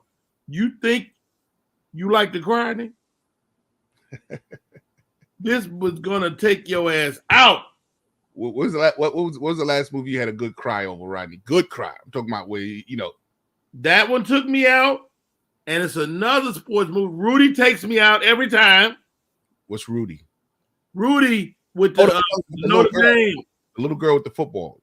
No, Rudy is about a little unathletic fat white boy. Oh yeah, okay. I like Rudy. Rudy is a good. Rudy takes me out. Cooley High takes me out. Still today? I can't get through it. Well, you know what takes me out, bro? And the movie doesn't take me out. This one scene takes me out. When the guy pulls the shotgun and kills. The Green Mile got him. What's that movie with Doughboy? South Central. When they kill Ricky, man, listen, bro. When every time that red car pull up and that They guy had to kill Ricky. and that guy comes out and you see his face, takes me out because I want to know what's going on in his mind right there that he thinks that the only way to fix this is to kill this man. Have you become more conscious as an older man? Boys in the Hood, yes. Jesus. Yeah, Boys in the Hood. Here's another one. Here's another one. And I'm gonna ask you a question. The name of the movie is Greater. Greater. And I'm gonna give you a quick synopsis of Greater. Greater is a 2016 American biographical sports film directed by David Hunt, starring Christopher Cervino. So this kid, he wants to play for the who did he want to play for? And his name was Brandon Burlsworth, right? He wants to play for the Arkansas Razorbacks. JP. Listening. We see this guy overcome all type of adversity. He's not the greatest player. He grows. He gets bigger. He's not a drinker. Nothing. Man, we see this guy overcome all this adversity, and then what? The nigga died. Oh my God. I hate stuff like that, bro. I hate stuff like that. And it happened in real life. I hate stuff like that. Hey, Monique Latisse. You know Monique Latisse? Who is that? A very funny young comedian out of New Jersey. Very, very funny. Is she on here? She's on. She just hit me up on what's name. Let me tell her to come on. Let me tell her to come over on here. Was she on YouTube? She's on Facebook right now. She just hit me up. Oh, hey Monique. Hit the YouTube. Send her the link. Bring her in. We might talk to her for a second. All right, let me hold on. Let me. All right. Hey, you guys, you're tuned in to Rodney Perry Live. I am Rodney Perry, that young man. My co-host for today, JP Justice. We're talking everything. Here goes. What was your favorite food as a child? Candy yams. Really? Oh my God! Listen, bro. Even to today, a good plate of candy yams. I like candy yams with mac and cheese. I like the sweet. I like the sweet and what's the name? Salty. Yeah. So you still like candy yam. So you can taste a bad candy yam and be like, this is not a good candy yam. Oh, all the time. Listen, your candy yams should not be watery. They should be sticky. And they shouldn't be drowned in the what's the name sauce. It should have just enough that that you taste it in each one. But I like it. I like it when I take a little candy yam and a little mac and cheese and it's all on the same fork. Yeah. You got look how I'm feeling all giddy. Look how I'm feeling. You see, look. Yeah. Your imaginary fork is incredible. You know what I liked as a kid that I don't touch now, really? The drumstick. Why? When I was a kid, that's all I wanted. That was my favorite piece of chicken, the drumstick. Oh my God, bro. But if I'm eating a drumstick, we out of chicken. Like I done went past the breast, the wing. I don't care about no drumstick no more. No, she says she's in the middle of a Zoom right now. No, I like drumsticks, but I don't like the shorts on a wing. What you mean? Like the drumstick is fine because the drumstick in the shorts of the wing, the not the flats but the shorts, and that's a big argument. I don't know why that's a big argument. What are your flats? You call it the shorts? What do you call it? You talking about the little drumstick from the wing, right? You call that a short? They call it short, like the short. I've never heard that word in my life. Am I making this up? No, I'm not saying you're making it up. I'm saying I don't use that word. Well, I don't like the short. I like a drumstick, but I don't like the shorts. You know what I'm saying? I guess they call it a short. I guess they call it because it's a short drumstick. It's a drum. They call it a drum. Right. You got the drums and the flats. I like the drums and the flats. I prefer the drum, but sometimes people overcook the drum. And my flat, this is my flat technique. I got my flat. I pull the bones out and eat the whole flat. Come on now. Wait. Pull the bones out. You still got to dip it in your sauce because now it's just meat and sauce. Pause. I just feel like there's supposed to be a pause in there. It just dip the whole thing. Anytime you say meat and sauce, you're gonna get it. Yeah. Louis John said his favorite food then and now tacos. I'm a taco fan. Hey, let me ask you this, JP, because I've been watching the food trucks on Netflix. Mm-hmm. The lady with the fish Harlem food truck. Have you been to that one? Harlem is known for their fish, their fried fish. So when you find that's a Harlem thing. Yeah, it's a Harlem thing. When you well, I'm quite sure everybody does it, but Harlem has a culture of it. Like you can literally go down the block and there will be like maybe 2, could be 3 different fish spots on one block. You know what I'm saying? So people have their favorites. I used to be a Famous Fish guy, and Famous Fish is a small little spot, but the line literally. Now, what cut of fish do you eat? Like, cause I'm a catfish guy, but some people don't. Some people eat, like in New York, y'all eat whiting, huh? We eat whitings. When I first came down to the South, and everybody's like fried catfish, I was like, fried catfish. And then when I seen the chunks. Oh, stop right there. Selena Johnson just said. Selena J. She said fried bologna and cheese. Oh, come on. Oh, yeah, come on. Can never take me back to my slave days. Come on, you can never be too grown for a fried bologna and cheese, bro. With the red ring around it. Oh, no, we'll take the ring out because when I eat now, I'm eating. Now, he said he like whiting and ocean perch, but perch got bones, don't it?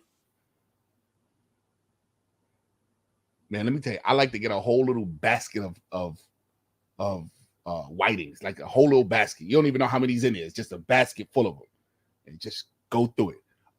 Shout outs to the wings in Boston, because you know Boston, I love y'all to death. Slade's up there with Jonathan Gates. Whenever I go to Boston, you got to make a stop at Slade's and get the cocaine cracked chicken. That's what they call it.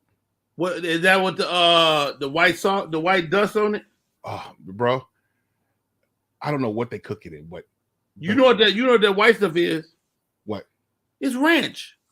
It's ranch dust. No. They don't have that. It's just it's fresh out the fryer, lightly salted, big old chicken wings. Chicken wing look like my arm. You hear me? Wow. And you get yourself a whole basket full of those. Oh, shout outs to Jonathan Gates. Jonathan Gates, love you, bro.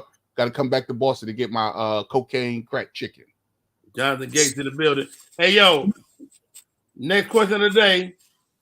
What chore do you hate? Today or as a child? However you want to answer. Yeah, I think my parents was living out their roots fantasy, because these chores that they gave us as kids, I had to actually go in the room and question her. Like, yo, you know we your kids, right? You like us. Yeah, you like us. You had us. Let me tell you some of the chores as kids that I couldn't stand. Washing out the stove, and back in the days, remember the toaster oven at the bottom? Remember you would pull that toaster oven out the bottom. You had to clean up under the bottom of that stove too. Yeah. The wood, what do you call it? The wood trimming on the bottom of the wood. Don't clean that, and you can start a fire. Back then, I didn't know that, but I know my mother used to have us on our hands and knees scraping out the ash and scraping and sweeping out and pulling the whole drawer out and cleaning the what's names. When my father would go wash the garbage can out, I go, fool, it is garbage. What? But you would have to go and take that whole garbage can and take it in the tub, and you would have to rinse. Oh God, I used to hate that. What do I hate now? Laundry. And I will go to that Chinese lady and drop off that bag so quick. My wife gets tight. She'd be like this. Yeah, they folded and everything. Everything. I can't like stand laundry right now. Yeah. My thing is I don't like washing dishes. Like when I was a kid, I remember washing dishes going, when I'm grown, I'm never washing dishes. Do you wash dishes? You probably have you have a dishwasher now, right? Yeah, it's called Rihanna and Roxy.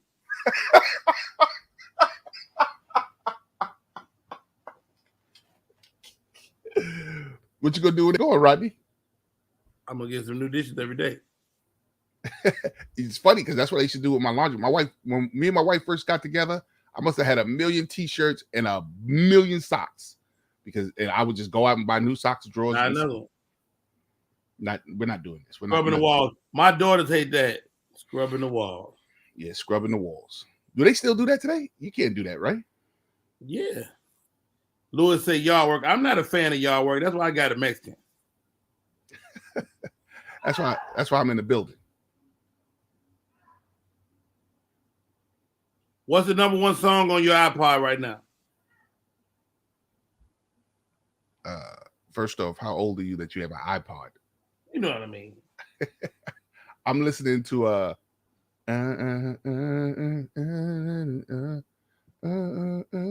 on. Young heart, run free. You know what I'm talking about? Yes. I'm on that. Stop right there. JP Justice. Yeah, we are being joined by greatness. Yes, sir. I'm about to bring this young man in here. Oh my God. First off, you say young man. Well, let's not start with him because I don't want to start. I don't want to start him off too early. He looked like he's frozen actually. Before I bring him on, if you're not frozen, shake your head. Oh, there you go. He got the worst connection. I can tell. Anyway, I'm leaving you up, JP Justice. One of my favorite human beings on the show today. He tickles me. He's maybe one of the best comedians. Everybody talking about Dave Chappelle, the GOAT. Well, they better look at doggone Tony Roberts. Ladies and gentlemen, funny man, comic. Welcome to the show, Mr. Tony Roberts. What up, Tone? Oh, you on mute. Unmute yourself. Yeah. Can you hear me? Yes. Okay, first of all, it's 7 o'clock where I'm at, and I'm 50. So you deal with that. You 50?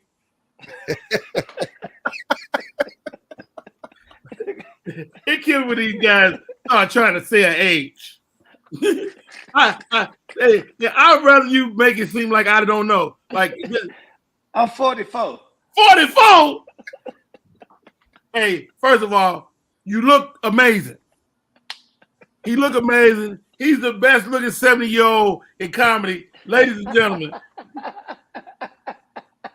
father, comedian, easily one of the funniest human beings on the planet. Man, how are you, Tony Roberts? Good, man. Pretty good, man. What's up, JP Justice? What's going on, fella? You know, let me tell you something. I thought you was in prison. Let me tell you what rings in my head every time I get a haircut, bro. Every time I get a haircut, this is what rings in my head. Hey, man, did you go to the barber and just say, hey, just make me look like a complete fool? Yo, bro. And I make sure I get a great haircut every time. Man. Oh, man, y'all tripping, man. Tom, man, how you doing, man? Good, man. Good, man. You know me, busy, man. House full of kids. Stuff to do. A lot of bills. It don't change. The grind don't stop. Change. Hey, man, how are you? How are you navigating this social media world? I see you every once in a while throw a video out there, you know, and it's funny as hell. How you get through this, man? You know, when it comes to social media now, you know us, man. Us three right here. We back in the day with flyers. That's how we came up. We had to go out there and beat the streets. We had to come see me, come see me, come see me, come see me, come see me. I still got flyers in this mug. I got flyers with nothing on the back in case I want to get a girl number. That's some back in the day stuff. You crazy as hell. Yeah, man. I don't know. Sometimes I get lazy, man. I have a couple of people on my team that they do the social media thing for me. They shoot it out, and I just look at it at night and early in the morning. I go through my social media, looking for a new message or somebody want me to do something. But everybody that works with me always says, "Hey, this person says this and that." But sometimes they'll answer them trying to act like me, and they get the vocabulary wrong, the vernacular. I don't I would never say that. You know, because they're younger than me, so they say, Everything okay? Thanks, my home dude, my homeboy, my dude, main man. No, I'm not. We don't talk like I don't talk like that. Hell no. They think because I'm old, I talk like that because they see it on the movies. No, we don't talk like that. Hey, Tony Roberts is my friend. I know stuff about him nobody knows. This man loves Western movies. Dude, you know me. I gotta do 2 hours a day of my blue and whites. Gun smoke, my bonanza. I gotta do it. I don't do the Clint Eastwood cool, but unless he on rawhide, when he was young. But now when he get a little gray, I can't deal with it. It's colorized. Oh, when he start talking in his movies. Yeah, exactly. I don't like that. You know how I Hey, get did down. you see this the Black Western that came out last year? Oh, with Deion Cole in it. And yes. Albert. Yeah. Yes. One thing about those Westerns, even when they had Denzel had Magnificent Seven. Okay, right. I see it because everybody else gonna see it. So I gotta see what's going on. But I don't respect it. We're good. Look, this is the thing about what Black people could do. They did that movie to show the world, just like they did Black Panther. They did Coming to America too. They were showing everybody. I think it was a good movie, especially the graphics of it, you know, and the storyline. But the Black people were showing the world how they can make anything theirs. We make anything ours. We make it beautiful. We make it. They was our heroes with the slow motion and the smoke and walking off. Hold flying in the air. Hold on, Tony Roberts. Somebody just said something that we got to clear this shit up right now. Hold on. What? We got to add Tony to the most attractive male comic list. That's what they say. You know what I'm saying? Who is they? Who is they? I can't stop the world. You read it somewhere, right, Tony? You read it somewhere. I can't stop the world. Let me take a picture. Every time I take a picture with a fan, she putting her hand on the small of my back. Like no, she's not. I'm the woman. Hey, stop that, lady. Fist pump me, goddamn. I'm married. Leave me alone. Hey, man. I appreciate they saying that though. Your wife, man. She's also your manager. She's your number one fan, man. Y'all travel around the world together, and y'all ain't tied each other yet. Hey, you know what? Because she's not there when we get on that plane. You ain't my wife no more. You an employee.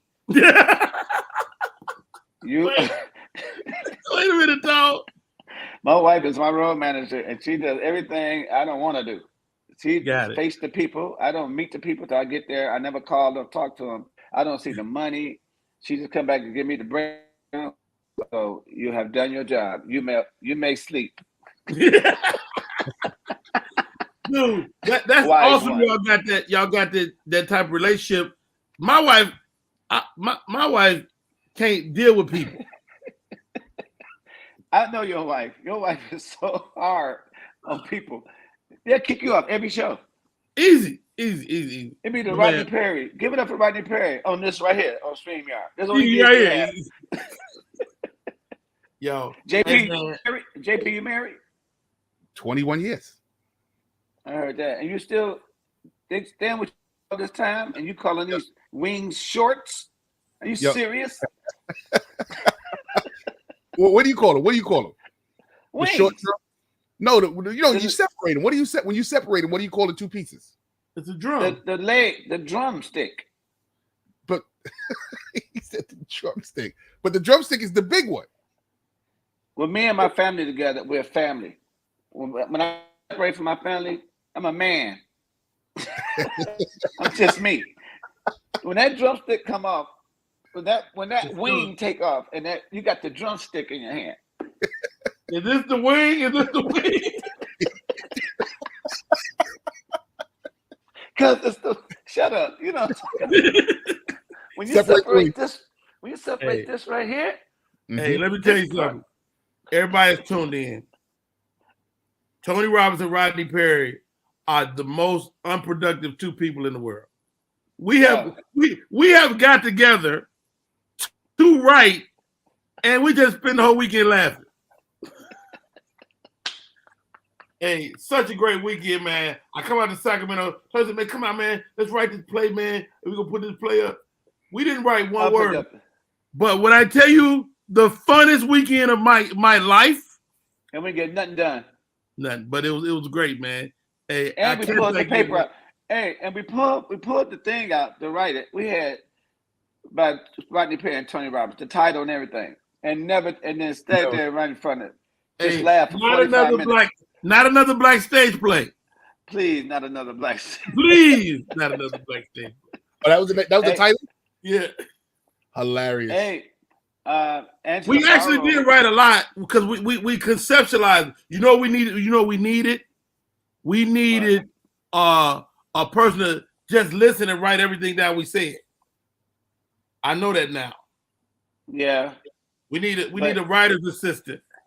But the thing about it, I know everything we said, dude. I'll still be on that. Me too.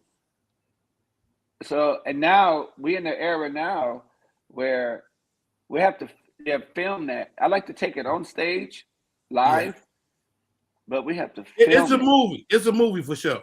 It's a movie. It's funny you guys say that because I'm trying to listen to this big word that I'm about to say because I'm trying to big up my vocabulary. I'm trying to galvanize my veterans over here to write an off-Broadway play because I believe that our fans want to see us in something different. But everyone is so they can't see it. But stage plays, off-Broadway stage plays can be put up just the same way we do our comedy shows. Yeah, very true. I mean, what you got to do is write it and then cast people. They're not going to turn it down. But it's very difficult to get them together to write it. All it is a sketch.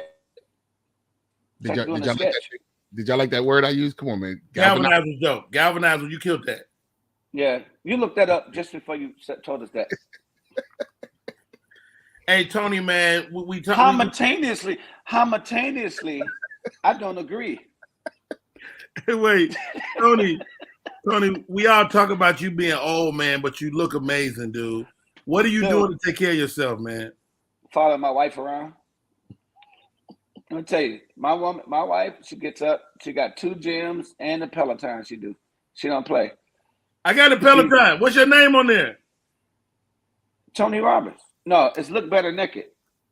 Hey, I'm not. I want to be a part of that. Yeah, I want to be a part of that. Just don't touch the screen when I'm on. Tony Roberts. You know, the thing with these podcasts, you got to get somebody to say something controversial. So I'm about to throw this at you. I was in Detroit. Right. I had a comedian get mad at me. He said, people been stealing this stuff. Oh, he cutting the windows down. He closing them. I want you to see the whole me. I want no reflection. I mean, what you about to say? Hey, man. Will you and Bobo Lamb ever mend y'all fences? Every time I see him, we kick it. Really? Every time I go to a show there, and then he always come up to the show with his wife, and we kick it and talk about old times and all that. Man, I remember y'all two being 2 of the funniest human beings on the planet. But we was inseparable, man. When we was young comics and back in Detroit, this and that, we was inseparable. And then one thing about it is I'm the first one that got out of 7 to 8 comics. We used to paint it. You know how we did the new comics. We was living on each other's couches. We didn't have a couch. We done got evicted together, these little apartments all through Detroit. We used to catch the Greyhound to go do shows. And then I got Comic View. And then next year after that, like 8 months after that, I got Def Comedy Jam. We were all young comics. And so I took off and went to New York. But what me and Bobo Lamb used to do, we was creative for different songs. We used to create songs together. We used to do, and what I did, I would go out and carry the songs and open up my show with one of those songs or 2 of those songs. We didn't. If you refuse the vaccine but eat ass, you need your ass beat. So we used to do these songs together. I mean, and then we formed a group. Me and Spanky Hayes formed a group called The Other Level, and but we didn't have him involved in that. We had Joe Blunt and Howie Bell and all us in there, right? Right. So when I went to New York, when I went to New York, I would just hold on, stop right there. You was a part of The Other Level? I created it. Me and Spanky created that. Really? I didn't know Joe that. Blunt, we brought that together. First off, I'm kind of mad because every comic you mentioned ain't no taller than 5'5". Was it like a height thing in there? Well, Joe Blunt was tall. He's tall now. Joe Blunt was almost 6 foot. Yeah, he almost 6 foot. Okay. JP Justice, because you played in Lord of the Rings as one of the trees, that don't give you talking about people 5'9". He changed street lights with no ladder. The light bulbs. The mayor just he said the mayor just pays me. So what happened is, man, when I left and it's not just Bobo Lamb, a couple other people, maybe one other person, but when I left and then come home, man, and then I went to LA and just started repping Detroit, Tony Roberts becoming Tony Roberts. Yes. It didn't stop them for doing the same.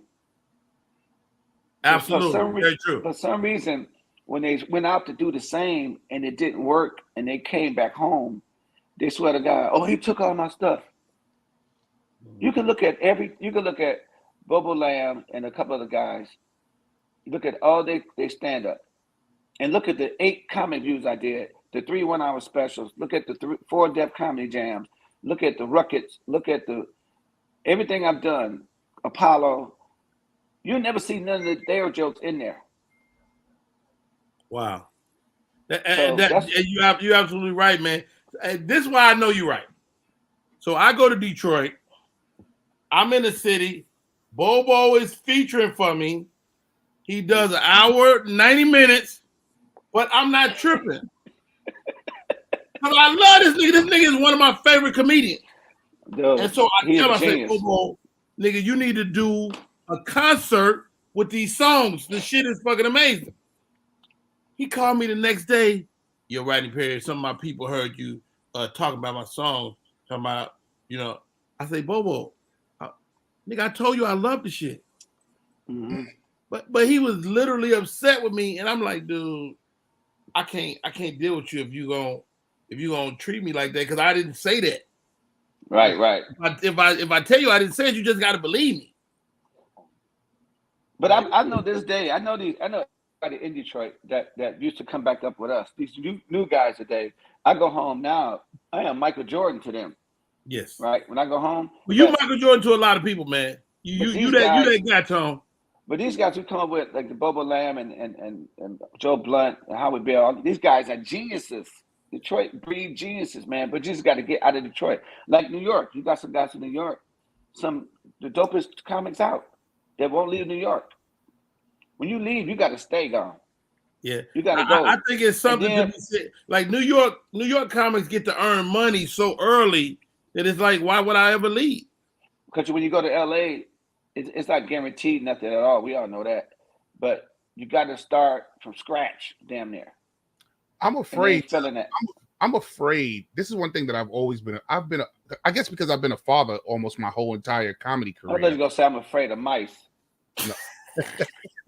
I was going to say something like that. I'm afraid to sleep with the lights out. You look like you're about to say that. I'm afraid. A full diaper terrify me. I hate roaches. Tell a story, JP. I'm afraid. I have always been afraid of not being able to earn in comedy. That's one of the things that kept me here in New York, just as you said, because I'm able to sustain my life here in New York. So people go, oh, you got to travel, you got to go out and you got to go do this. And I'm like, dogs, I can't make this type of money when I leave, because I've always, since I got in comedy at 19, by 21, I was a dad. Since 21 and on, I needed to provide. So right now that my daughter is getting ready to leave, I'm saying to myself, can I muster up some energy in this old tank right here to do things that's I needed? say it like this, JP. I was so selfish, I didn't think about nobody else. Like, nigga, That was me. That was me. I was so selfish. If God made it so I could take care of my family, but nigga, I didn't ask nobody nothing. I just did it. I probably should have done like you, but I didn't. I'm an idiot.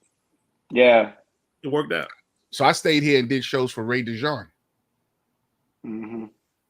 So that was your Russell Simmons. But I left home, went to New York, man, and I'm talking about it was hit the ground running. Got there. People already knew about me, whatever. And I got there. I had a gig at the gig. I had 3 gigs coming at me every night, and I couldn't do but 1 or 2. And then I wasn't familiar with the train and all that. I'm not getting on that train, get lost for no damn $2, but $300. So I just kept going, man, kept going. And then I'm telling you a story. Cat Williams, we was at a show in Phoenix, and he's had his management come to me. He had them come to the show in Phoenix. Back in the day, them 2 old white people, them 2. Yeah, the McClaffertys. So yes. He came to see. They seen me perform and signed me that night and said we could take care of you, blah blah blah. And I thought it was the George Burns' family or somebody. It was old as shit. I think one of them, I said, "Aren't you on the nickel?" Aren't you on the nickel? Damn you! Oh. So let me see your side profile. I thought he gonna say, "Hey," I thought he gonna shake my hand, and say, "How you doing? Nice to meet you. I'm Nat Turner, and you had a good set." And you are stupid as hell. So I left and went to LA and signed with them. 2 months later, Cat fired him and left me with him. I'm like, now I'm ready to go because he wasn't really doing that. But I was out there and I didn't come back though. I didn't come back to New York. I just stayed there and beat this, and I struggled. Yeah. And I was hitting them hard, but where was the gigs at? So then I started getting more gigs. Man, let me tell you, 08, that first 1 hour, they're wired. And then all of a sudden I just started getting crazy gigs. Is that you and the director? Is that the one you shot in Sacramento? No, Wired is in LA. That was the first one. The second one was in Sacramento. That's when Deion Taylor, the director. Deion Taylor. Yeah. So dude, you was his first thing. Yeah. And then I think he did something, I think he made a deal or something. I got paid for it, but the after thing, one thing I didn't own it. Okay. So they made money way out down the line. I didn't get a lot of that. So I'll never do nothing again that I don't own. I'm about to shoot. Wow. Yeah, I'm about to shoot a few more specials. And I realized that the way man now is the 30 minutes. Dude, I love what Earthquake did. 34 minutes, fire, and get out of there. Don't burn as much material, and the audience is still happy. Yeah, I got enough for 3 of them now, and still going on the road. No, I know you could probably do 5 30-minute specials because you just churn out material. And I never said this to you before, man. But thank you for taking care of my brother too. You know, you. Oh, that's my dude, man. Around, man. I just talked to him the other day. I just talked to Ryan the other day. Ryan is a producer over there. He got the game show, and he's acting like crazy. Yeah. Dude, he getting so many commercials and everything out there, dude. Your brother's doing it. Remember he's the DJ. I'm in the shit. Remember he's the DJ at the on Pico. DJ, wait a minute. DJ, hold up. Here's a question. Tony, how do people stay in touch with you, man? Find you and be a part of everything you're doing, bro. At Tony T. Roberts, man. I keep everything simple. I don't have different names for Facebook or Instagram, but I'm starting to blog a lot more things right now. Cause me and Cat Williams hit the road in the beginning of September. In a few weeks, we do it 23 cities. I like that. So yeah, look out. I'm about to. You'd be surprised, man, how when I do arenas or theaters with a couple of guys or whatever, you get a portion of the people, that might maybe a little less than half of them, or a quarter of them, don't know who I am. Are you serious? Dude, what? I was on a no cap tour for like 5-6 days with them. But then that's when the internet guys on there, that's what it was. The internet dudes. And you got a couple of old heads. The audience is considerably younger. And you talking about when I get off stage and they give me only 20 minutes, nothing behind me or nothing happened before me. So I get about 600 people hit me, 300 or 400. Hey, we never heard of you. It's over with now. We went through all your stuff and blah, blah, blah. It's the young people. Wow. It's awesome, man. Yeah. Hey, you tell Cat, nigga, I'm coming. I'm showing up. Y'all can't stop me. Tony Roberts, Cat Williams, and Rodney Perry? What? What? JP, you come on out, JP. We need a chauffeur. Hey, watch this. And you're going to be like, did Tony slip on paper back there? Why can't he make it to the stage? Don't you do that.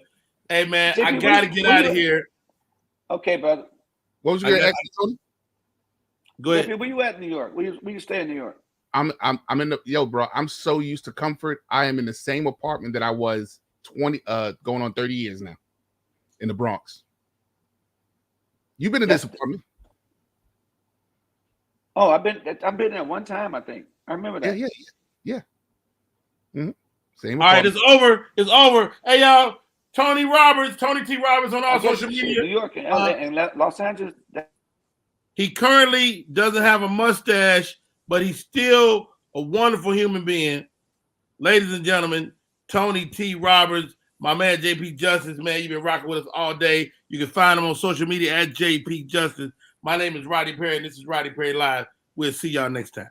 We out.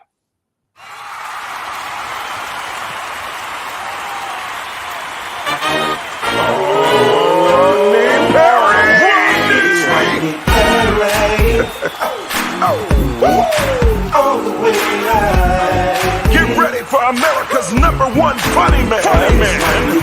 What? Hey. Make some noise. Ladies and gentlemen, from LA to New York, Chicago to Mississippi, let's give it up for America's #1 funny man.